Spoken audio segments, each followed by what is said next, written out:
everyone, welcome to my first set of book critiques. For my first set of book critiques, I did 5 books. The first book that I did was Turning 15 on the Road to Freedom, My Story of the 1965 Selma Voting Rights March. This was a book written by Linda Blackman Lowry, and it was a biography all about, an autobiography actually, all about her experiences as she protested to gain voting rights back in Alabama. Second book that I critiqued was A Tree is Nice by Janice May Udry. This book was all about the different things trees do for us. It would be a really good book for kindergarteners learning about trees. Next, I read Hello Lighthouse by Sophie Blackall. This book was a cute book that would be great for second or third graders learning about lighthouses or transportation by the sea.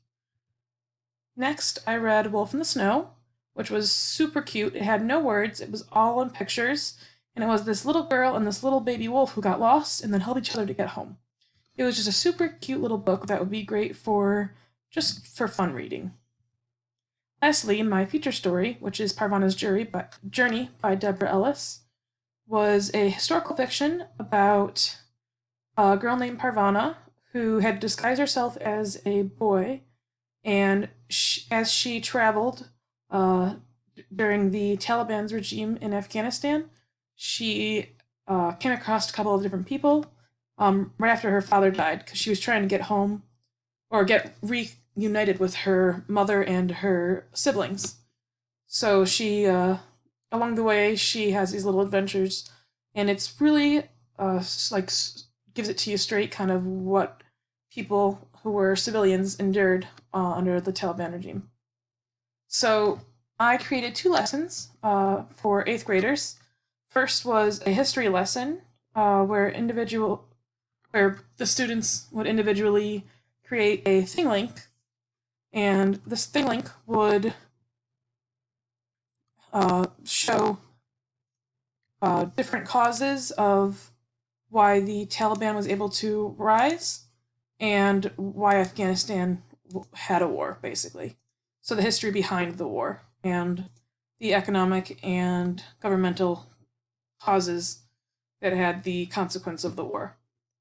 Next, I had a lesson on multicultural awareness for 8th graders, and this examined the different biases that the Taliban held and their effect on the people who were civilians who lived in the area.